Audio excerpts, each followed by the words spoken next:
Europe 1. Culture Média sur Europe 1, Thomas Hill avec vos deux invités ce matin. Oui, je reçois ce matin Léa François et Sylvie Flepp, deux des actrices historiques de la série Plus belle la vie, qui fait son grand retour sur TF1 aujourd'hui à 13h40. On nous a relogés à proximité, mais sur une autre place. Mais on est ensemble et bien décidés à écrire une nouvelle page de notre vie. Et justement, celle du Mistral commence aujourd'hui.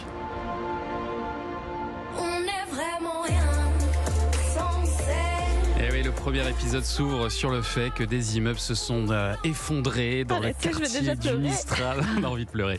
C'est des choses qui arrivent à Marseille, ça, des effondrements. Et donc le bar du Mistral change d'adresse, c'est ça, Léa François ? Complètement. En fait, il y a eu un effondrement, comme vous venez de le dire, et donc on va tous être relogés sur une autre place, et on va essayer de retrouver un peu une âme de quartier, comme on avait au Mistral sur cette place. On va rouvrir un restaurant qui s'appelle le Mistral, petit point de rendez-vous de tous nos amis mistraliens, et puis ils vont être tous très heureux de se retrouver. Et alors pourquoi ce changement ? Est-ce que c'est parce que les anciens décors avaient été détruits avant que TF1 se décide à relancer la série, c'est ça ? C'est exactement ça. Donc il fallait recréer un autre lieu. Voilà, il fallait recréer un autre lieu, et en même temps, je trouve que les nouveaux décors déjà sont top, ils sont aussi dans l'ADN de la série, et puis ça a permis de mettre tout ça super high-tech. Mine de rien, nos décors avaient quand même 19 ans, 20 ans. Donc, on sent que ça s'est modernisé. Voilà, on a du matos au pointe de la technologie. 2600 personnes ont travaillé à la construction des presque 1000 mètres carrés de décors tout neufs. J'imagine que ça a dû être une émotion particulière, Sylvie Flepp, de vous retrouver à nouveau en tournage après cette longue pause quand même. 1 an pratiquement. Ouais. Et surtout, on a été tellement surpris, tous. Oui, vous pensiez vraiment que c'était terminé. Ah oui. Enfin, tout le monde d'ailleurs pensait que c'était terminé. Ah oui, moi j'ai cru que c'était un fake au début. Ouais. Mais comme notre productrice n'est pas particulièrement une blagueuse, je me suis dit non, ça doit être vrai. Donc, Sur un malentendu, je vais prendre le train quand même. Et alors, qu'est-ce que ça vous a fait les premiers jours de tournage ? On est revenu un peu avant déjà pour essayer des costumes, des choses comme ça. Donc on avait déjà vu un peu les décors qui se construisaient, c'était pas fini. Donc on avait déjà une petite idée. Le premier jour c'était assez émouvant. Émouvant, oui. Enfin ça faisait bizarre, surtout qu'on n'avait pas les mêmes décors effectivement. Tu parlais du bar tout à l'heure, mais le bar emblématique, c'est vrai, avait disparu. L'autre, il est très beau aussi. Mais c'était curieux, quoi, de se dire, surtout le studio, le grand studio. Ouais. Après, pour moi, j'avais déjà, quand on a vécu la fin de la série, j'avais déjà dans ma tête mis un terme à tout ça. J'ai bien pris le temps de dire au revoir à chaque personne, à chaque décor, etc. Donc là, c'était vraiment un renouveau et du kiff pour moi de découvrir le nouveau décor et notre nouveau terrain de jeu. C'était quand même très excitant. C'est assez rare quand même comme histoire. C'est unique. Et vous, Léa François, vous incarnez Barbara Evenot, donc aux commandes de la cuisine du nouveau bar du Mistral. C'est un nouveau départ pour Barbara avec l'arrivée de son premier enfant. Et puis dans ce premier épisode, on voit qu'elle est assez triste. On comprend qu'elle a perdu donc le père de son enfant. Il faut dire que c'était un rôle qui était incarné par l'acteur Marwan Béréni, qui a été retrouvé mort le 12 octobre dernier. Donc les scénaristes ont dû intégrer cet événement tragique à la série. Comment ce sera justifié ? Parce que là, ça l'est pas encore vraiment dans ce premier épisode. On comprend juste qu'elle est triste et qu'il a disparu, quoi. Voilà. On comprend qu'il y a un gros drame là-dessous, effectivement. Et ce sera... franchement, je laisse les scénaristes plus loin. Pour l'instant, on distille un peu... elle revient avec son bébé. On comprend qu'il y a quelque chose de lourd qui s'est passé. Et faudra attendre un petit peu. Je ne vais pas vous lâcher. Comment, le bébé, d'ailleurs ? Il s'appelle Yael. Et du coup, effectivement, dans le dernier épisode, c'était Abdel qui choisissait son prénom. Et alors, l'épisode, en tout cas, est évidemment dédié à la mémoire de Marwan Béréni, mais aussi de Michel Corde, disparu en mai dernier, qui incarnait Roland Marcy, le patron du bar Le Mistral. Sylvie Flepp, vous avez incarné, vous, sa femme, dans la série à une époque. J'imagine que vous avez aussi beaucoup pensé à lui en reprenant ses tournages. Bien sûr, surtout que lui était déjà parti dans le feuilleton, puisque on lui avait fait un enterrement à la Louis XIV, pratiquement. Ça avait duré une semaine, pratiquement les funérailles, les hommages et les funérailles de Roland Marcy. Mais que ça se soit produit en vrai dans la vraie vie, vraiment, on était tous très sidérée quand même. Et alors vous, votre Donc, rôle, il va évoluer aussi un peu, hein, Sylvie Flepp, puisqu'à partir d'aujourd'hui, vous êtes concierge de la nouvelle résidence Massalia, c'est ça? On s'occupe de la résidence Massalia, qui est une espèce de résidence pour jeunes, aussi bien des étudiants que des jeunes qui travaillent.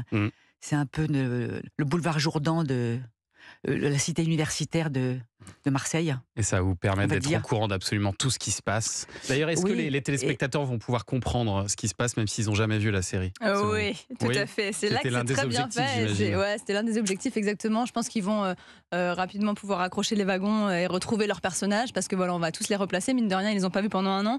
Donc il va y avoir un petit update sur où en est chacun. Donc les nouveaux pourront aussi se remettre à jour. Et puis il y aura des nouveaux personnages qui vont prendre, bien sûr, au départ, quoi. Restez avec nous, vous allez répondre à quelques questions des auditeurs d'Europe 1 tout à l'heure. Et puis dans un instant, c'est le journal des médias de Julien Pichenet. Et ce matin, on sait, Julien Pichenet sait qui va présenter Secret Story. Et il va nous le dire dans un instant sur Europe 1. Tout de suite. Et on est toujours avec Léa François et Sylvie Flepp pour le retour de Plus belle la vie, encore plus belle, sur TF1 tout à l'heure à 13h40. Et vous allez répondre à quelques-unes des questions envoyées par les auditeurs d'Europe 1. On va commencer avec Victor. Écoutez. Bonjour, moi c'est Victor, je suis prof d'histoire, mais je suis surtout et avant tout un très très grand fan de Plus belle la vie. Donc autant vous dire que le retour de ma série préférée m'enchante. En revanche, je vous avoue que je suis un petit peu perturbé par l'horaire. Voilà, j'ai toujours eu l'habitude de découvrir cette série le soir en rentrant. Là, voilà, ça va être aux horaires des Feux de l'amour. Ça me fait un petit peu bizarre. L'horaire des Feux de l'amour. Alors, nous avons une bonne nouvelle pour toi, Victor. C'est que tu pourras voir alors à 13h40 sur TF1, mais puisque visiblement tu es prof d'histoire et que tu travailleras, tu pourras le voir également à 20h25 sur TFX. Et si jamais cet horaire ne te convient pas, bien sûr, 20h25. TFX a repris le créneau de France 3. L'horaire historique pour ceux qui n'aiment pas les changements. Malin, ça, ce serait malin. Et si jamais à 20h25 tu es en train de manger ou de coucher tes enfants, sache que tu pourras regarder l'épisode sur TF1+, en streaming, à la demande, quand tu veux, gratuitement. Vous avez été bien briefé par TF1. C'est impeccable. Non, mais ça me fait plaisir de répondre à cette question, parce que je reçois beaucoup de messages de gens qui flippent du changement d'horaire. Tout va bien. Il y a Lilou qui vous demande, est-ce que vous allez encore essayer de coller à l'actualité? Oui, bien sûr, on va. C'est l'ADN de Plus belle quand même. Vous avez combien d'épisodes d'avance sur la diffusion? D'avance, je sais pas. Là, on est à peu près en train de tourner l'épisode 60, je crois. Maintenant, ils sont pas encore montés et prêts, hein, mais je sais que dans les textes, on reçoit déjà. En tout cas, pour vous, c'est déjà Pâques là. Alors non, Pâques peut-être pas. Pour l'actualité, c'est compliqué quand même. En tout cas, j'ai vu passer des images de l'épisode de la Saint-Valentin, par exemple, dans lequel je ne suis pas. Mais la Saint-Valentin va toujours être diffusée le 14 février. Enfin, en tout cas, ça ne change pas. Mais est-ce que si jamais il se passe un gros truc dans l'actualité, vous pouvez réagir et retourner des scènes qui vont être intégrées au montage? Est-ce que ça se fait, ça? C'est déjà arrivé. C'est possible. C'est déjà arrivé, on rajoute. D'accord. Voilà. En général, les scénaristes préfèrent anticiper. Et voilà, ils savent exactement ce qui va se passer quand. Après, je sais pas s'il y a effectivement un énorme truc qui se passe. Mais si, par exemple, sont toujours en mesure de réagir parce qu'ils l'ont déjà fait. On l'a fait par exemple pour les présidentielles. On savait pas qui allait être élu, donc on avait tourné 3 épisodes différents. Pour la Coupe du Monde, vous l'aviez fait aussi. Et la victoire de la France. Dans ces cas-là, on fait plusieurs versions. Par 3, par 4. Enfin, je pense pas qu'on va beaucoup plus loin. Sinon, ça fait des jours de tournage très compliqués. Mais ça arrive, oui. Autre question de Catherine maintenant, écoutez. Bonjour Léa, c'est Catherine de Paris. Je voulais savoir si vous alliez bientôt retrouver l'amour dans la série. Merci. Léa François, est-ce que vous allez retrouver l'amour? Écoutez, alors je sais pas déjà parce que je ne suis pas auteur et qu'ils doivent en savoir beaucoup plus que moi. Pour le moment, en tout cas, j'ai l'impression que c'est pas du tout à l'ordre du jour pour ma petite Barbara qui se retrouve maman solo, qui a déjà beaucoup de choses à gérer.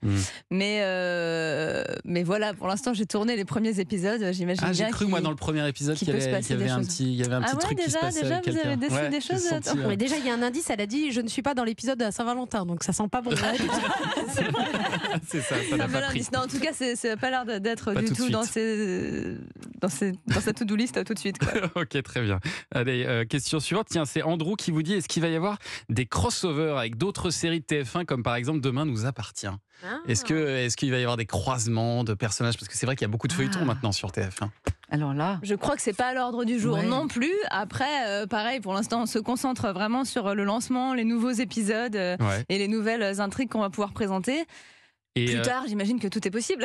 et autre question de Bilal, est-ce qu'il y aura des primes de Plus belle la vie? Eh ben, même réponse que précédemment. On se concentre, je dis ça, j'ai entendu la productrice elle-même répondre à cette question hier, donc c'est pas à l'ordre du jour tout de suite, parce que voilà, concentration maximale sur le lancement pour préparer des beaux épisodes à tous les gens qui attendent. Mais plus tard, pourquoi pas, je sais pas. Alors justement, est-ce que vous comptez regarder cette nouvelle version de Plus belle la vie? Alexandre Omar est allé vous poser la question dans la rue. Écoutez. Ouais, je vais regarder. Après, effectivement, l'horaire, elle est pas idéale, donc je vais plus regarder en replay. Parce qu'à 13h30, on travaille, on a l'école, tout ça, mais je vais regarder Plus belle la vie. Ouais, j'ai hâte, très hâte. Plus belle la vie, ça m'a pas vraiment marqué à l'époque, donc le retour, écoutez, j'attends pas vraiment ça avec impatience. J'étais pour le coup même pas vraiment au courant, du coup je pense pas vraiment que ça va m'intéresser. Non, ça c'est quelque chose que je regarde pas particulièrement par contre. Et pourquoi ça vous a jamais attiré ce programme? Je sais pas, c'est pas trop dans mes centres d'intérêt de ce que je regarde en général à la télé. Ouais, moi je vais regarder. On pense qu'il y a plus des personnes âgées qui regardent, mais je pense qu'il y a beaucoup de jeunes aussi qui regardent. Donc ouais, moi je vais regarder Plus belle la vie. Qu'est-ce que vous aimez dans Plus belle la vie? Un peu tout, l'histoire, les problèmes, tout ça, la ville et tout. Moi j'aime bien.